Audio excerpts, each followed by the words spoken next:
Hello, my name is Ken Kinter, and I'm an assistant professor at Rutgers University. And the purpose of this presentation is an introduction to or review of sex addiction. So, as always, if you like what you're hearing, go tell somebody. Comments and feedback are welcome. And if you have a subject that you would like for me or us to take on, please put that along in the comments. Be happy to do that. My guess is this is probably going to be the first in a series on this particular topic, so more to come. This presentation and all others like it are sponsored by the New Jersey Department of Health and Department of Human Services, as well as Rutgers Institute for Inpatient Psychiatric Rehabilitation. We are grateful for the financial and other support that makes all of this work possible. So, this is going to be a pretty serious and scholarly presentation on sex addiction. A very controversial topic, but one that definitely needs to be taken on seriously. So here's what the objectives are. We're going to talk about what sex addiction is and what it is not. We're going to compare sex addiction with other addictions, such as the substance addictions, the process addictions, as well as some of the specific process addictions like porn and love addiction. And we're going to talk about different treatment options and modalities as well. So let's get right into it. Defining sex addiction. It's defined by Patrick Carnes as any sexually related compulsive behavior that interferes with the normal living and causes severe stress on family, friends, loved ones, and one's work environment. So this comes from Patrick Carnes, who, for my money, is the person who knows the most about this field on the planet. So you'll see in the references, there's a lot of Patrick Carnes' stuff there. Very influential. So we'll deal with the stigma head on. Part of the reason sex is very taboo in our culture, and so anything having to do with sex is automatically going to be controversial. And it's particularly so when you talk about sex addiction because there's a stereotype that sex addiction is synonymous with pedophilia. And pedophilia is one form of sexual acting out, but it's also one of over 67 forms of acting out. So it's not exactly the same thing. Here you can see a list of pretty common acting out behaviors. It includes lots of different types of people. The person who has serial affairs, even though they're happily married. Um, Somebody who compulsively uses pornography, even though they have a satisfying sex life. People who are turned on by various sorts of fetishes or by sexual behavior in public setting, something that's got to be dangerous, risky, illegal. There's got to be this sort of dangerous air to it. And that's one of the things that delineates healthy sexual behaviors from unhealthy sexual behaviors. And there's many more types of acting out than that. Prevalence is about 3 to 6% of the population, and this is across racial lines, socioeconomic lines. It catches people in all different areas, much like the other addictions themselves. About 20 to 25% of sex addicts are female. However, what I have seen is the sex addiction scores for the females are actually higher than the males. So even though females are the minority of this population, they tend to have more severe symptoms. So, sex addiction is similar to and different from other types of addictions. Let's start with the similarities. That progressive downward spiral, which we'll go to in a little more detail in a minute, is definitely the same thing. You start out with a period of experimentation, it settles down into a routine, and then because of the tolerance and the need to take things to the next level, this downward spiral begins, and there's tolerance, there's withdrawal when someone stops. Uh, Sex addiction works well with many other addictions. In fact, many people who come into recovery for sex addiction have already been through alcohol or drug treatment of some sort, whether it's been support groups or outpatient or inpatient. It tends to buddy up and I think sit behind other addictions. Sex addiction is everywhere. It's everywhere. This video is being made in 2026, and one of the biggest issues from our government right now is the Epstein files. Does that have anything to do with sex addiction? Guessing it does. And of course, there's one celebrity after another getting caught for some sort of sexual behavior that's usually compulsive. We'll get more into that. Uh, like gambling addiction and video game addiction, the internet has taken sex addiction to a whole new level. You can participate in your addiction 24/7, 365, anywhere, including using your laptop or your phone. What's also similar is the relationship between sex addiction, mental illness, and trauma. We'll get into more of that detail as well. So let's talk about that downward spiral. Depending on what generation you are, your experience with, say, pornography may have been very different. For people my age, it probably had to do with Playboy magazine. For people younger than me, it was either cable TV, and then, of course, now you have the internet. You can watch anything you want, anytime you want. But it started with an experimentation and then kind of settled into a routine. And again, this tolerance develops. So whatever did it for you before, much like alcohol, all of a sudden you build up a tolerance to it and that doesn't do it anymore. So you have to take it to the next level, the next level, the next level. And that starts you down this never-ending staircase um, to whatever is called rock bottom. And usually there are several rock bottoms.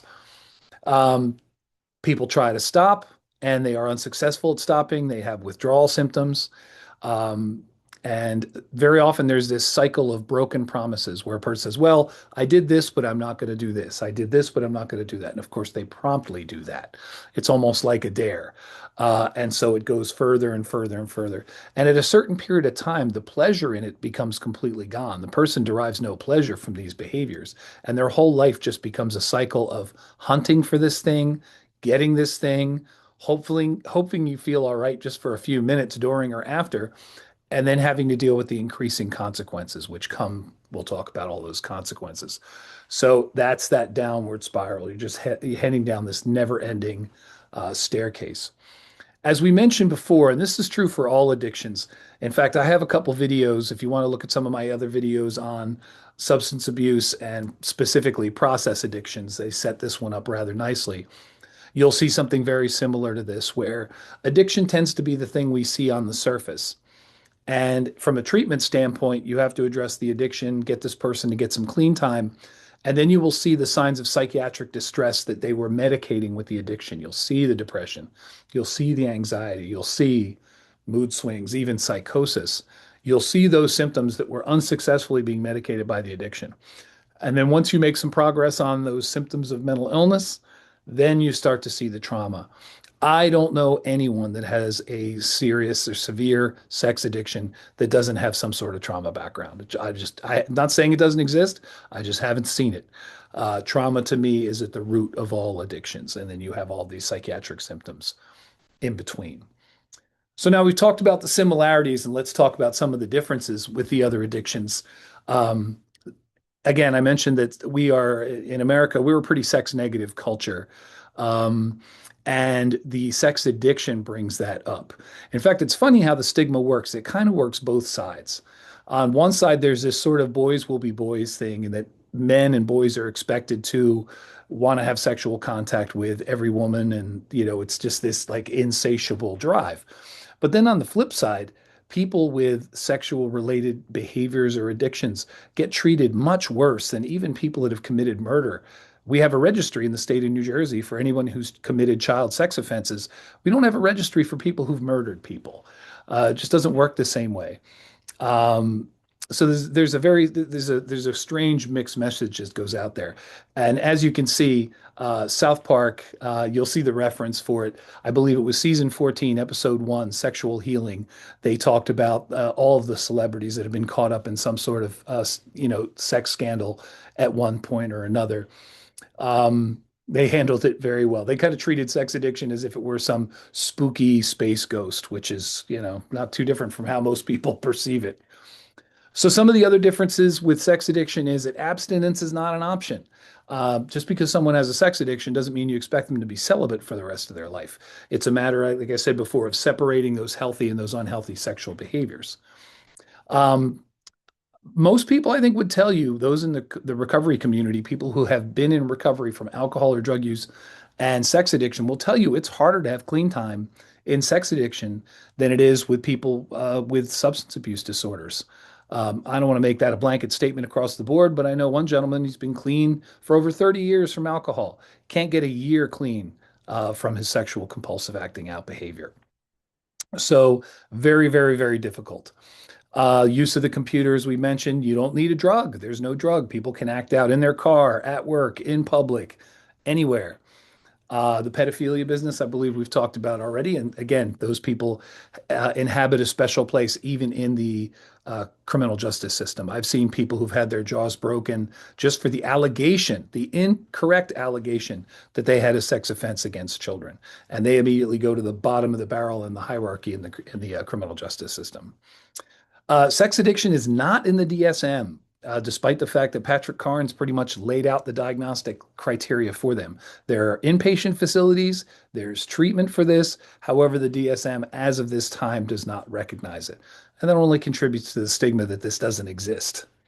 And the idea that this addiction is essentially free. If you got cell phone service and you got an internet provider, yeah, you have access to free acting out. Very few addictions can claim that. So here's a list of consequences that you would might have to look forward to if you have a sex addiction. And these are very serious. This is not exclusive. And look at the percentages on these. Some of these are very high in terms of suicide, in terms of the legal risks. And one thing that isn't on here is people endangering themselves. People who look for prostitution and things like that are very often taken advantage of. And what are they going to do? They're going to call the police. They're going to say, "Oh, well, I was looking for a hooker and I got beat up." They're not going to call the police, so they get preyed upon as well. And again, this is when this is a compulsion. The person feels the need to do this. They don't necessarily want to do this. It's kind of at the heart of the addiction piece of this. And you can see some of these other consequences as well. So going in increasing order of invasiveness, there are many different treatment options for people with sex addiction. Um, in my practice, I usually tell people to start off by doing some reading. You get some books by Patrick Carnes, start reading, start learning about what this thing is and where the overlap is for you. And we'll show some of his books and the references. The next step is usually a self-help group or a 12-step group. We'll talk about those more in detail. Those of you who are familiar with NA and AA, it's very similar to that.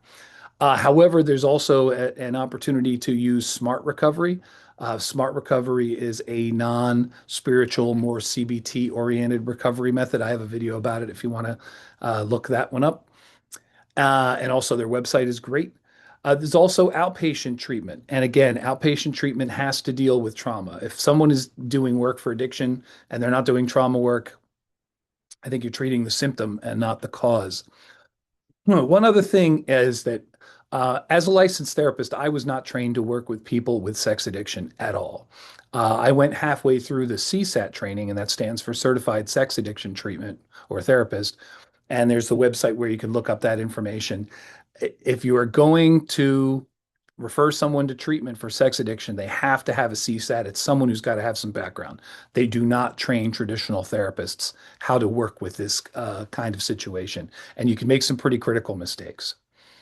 However, usually the problem is most therapists don't want to work with someone with this problem. That something called the ick factor is a little too strong. People can't see past what the offenses are.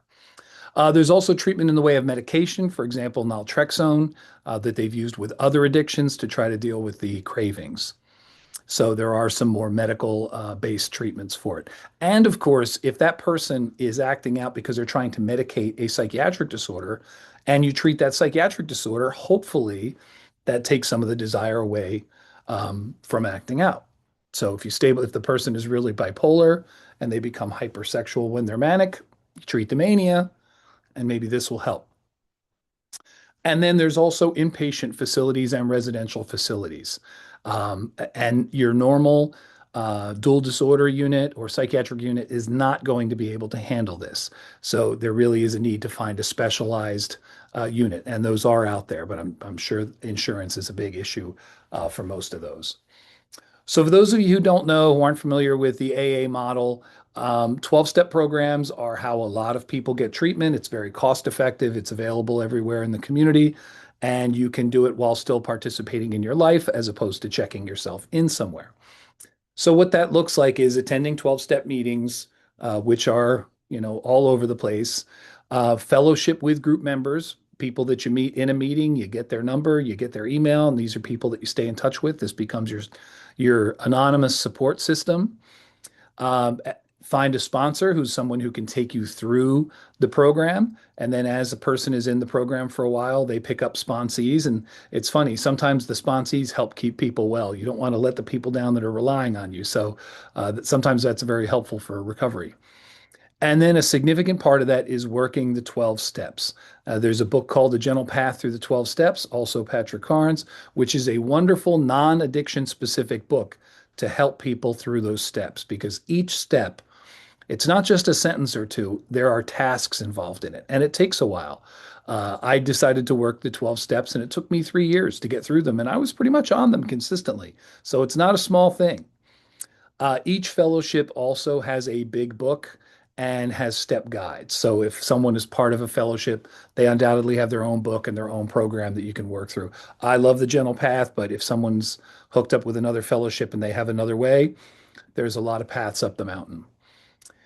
So, contrary to NA and AA, the sex fellowships or the S fellowships, as they call them, have broken out into a bunch of different sections. They've never really incorporated together under one tent, which makes things a little more complicated. So, here's a quick breakout of some of the differences between some of these different fellowships. Now, it's important to note that uh, this is not a membership thing. People can go to more than one fellowship, and also the meetings within a fellowship are all different. I mean, very often they're a reflection of the neighborhood and the area where they are. So they're not all the same. So there may be, a lot of differences even within one fellowship, maybe even greater than the differences between. So, Sexaholics Anonymous is much more of a Christian orientation. Masturbation is always seen as acting out, and same sex relationships are not accepted as healthy.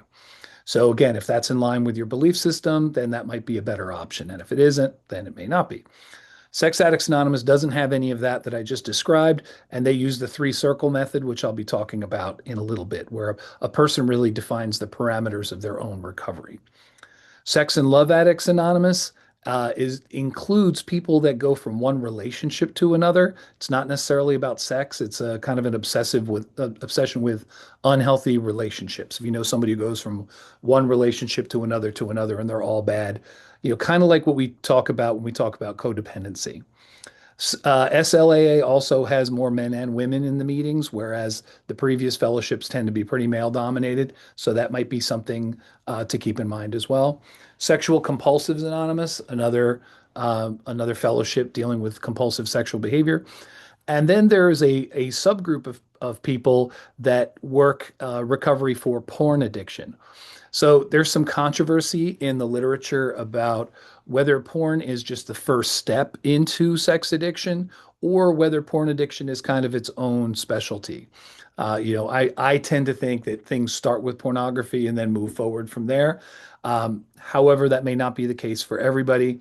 I think the stigma is also greater once you move away from the porn and into other sexual acting out. But if pornography is specifically what somebody's dealing with, there's at least one fellowship that deals with that specifically. So before I was talking about SAA and the three circles. So here's our little model of the three circles. And as you can see, in the inner circle is the red abstinence list. These are the thou shalt nots. These are the behaviors that person that's gotten that person in trouble before. Something that's gotten them arrested, something that's cost them a lot of money, something that has threatened their marriage or their job or their life. That this is the hard and fast things to be abstained from. If you hear people talking about how many days clean or sober they have, it's how many days free of this. The yellow middle circle is the sort of dancing around the fire stage, or what I call the alcoholics in the liquor store. He's not drinking, but he's in the store. And there are a lot of things the influence here that can move people into that inner circle. For example, a lot of what's in the middle circle are internal states. AA has a great saying called HALT: hungry, angry, lonely, tired. A lot of people drink when they're in one of those places, and a lot of people act out sexually when they're in one of those places. So, internal feeling states can be a middle circle. Also, can be a middle circle are external triggers, things that remind you about acting out behavior. Somebody who sees an explicit love scene in a movie, or somebody who goes to the beach and sees a lot of people in bathing suits, or anything along those lines, anything external that can get you thinking about the addiction again. So those internal and external, that's your middle circle. I would guess that people, places, and things fit into this as well. You haven't done the thing yet, but you're back in those same habits. The outer circle are healthy behaviors. So this is anything from going to a meeting to fishing to doing step work, like anything healthy. And so you see these three circles, and the job for the person in recovery is to put all of the things in these circles to fill them out for them. So you have kind of your individual abstinence list and self-care plan. The only other thing I'll say about the three circles is they're different for everybody. So let's take an example like masturbation. For one person, masturbation might be an inner circle behavior. Once they masturbate, it's game over, they're in trouble. For someone else, it might be a middle circle behavior where they say, well, look, I'm going to masturbate instead of going out to a go-go bar or trying to pick up a prostitute. So it's protective in a little way. And then for other people, masturbation might be an outer circle. It might be a healthy behavior. It might be a way away from all of the other unhealthy behaviors. So that's part of the process of recovery, is figuring out where each of those things are. If I was going to make a comparison for someone who is a non-addict, think about someone who goes to a restaurant or to a store to get something to eat. Now, you might have things that are clearly, clearly not healthy and not good for you, but may be very tempting. Or you may have things that are in that middle area where they're sort of kind of, and then you may have these healthy options. That's kind of the decision. So how would you know if you or someone you know is a sex addict? Well, there are a couple different evaluations. SAA has a questionnaire that you can fill out. But the most specific one is something called the Sexual Addiction Screening Test, the SAST-R. And basically what it consists of, 20 to 45, depending on the version, self-administered questions about what someone's behavior is and comparing that to the population, preoccupation, loss of control, and negative consequences. So, one more thing about this comparing data to the population. There are two populations that take the SAST, the people that have a sex addiction, the people that don't. So there's like two different distributions. So it kind of puts you on one side of that line or the other, the opposite of a bell curve, a kind of thing. So as I mentioned, this is probably going to be the first in a series. We have a lot of ground to cover that we didn't get to, but this is just a basic starting point. This is our homepage. So if you like what you heard here, please check out this website. And we have a bunch of videos about addiction, about mental illness, about trauma, about psychiatric hospitals, all that kind of stuff. And a lot of it's free. So please take advantage of that. Here are the references I was telling you about, including a bunch of great books by Patrick Carnes. The Gentle Path is that 12-step guide I was telling you about. I had to cite the South Park episode. Definitely check it out. It's hilarious. And then a lot of the 12-step fellowships have some of their resources online, pamphlets and brochures and things, so you can read them and get an idea what they're talking about without necessarily investing in it. One other point about those meetings is that a lot of them now are virtual. So you can attend a meeting without leaving your house and maintaining your confidentiality if you want to just find out about it. And there are open meetings for people that are non-addicts. So if you work in the field or if you're just studying it and you want to know more about it, you can do that. All right. Anyway, I thank you for your time. I thank you for paying attention, and I will catch you in the next episode.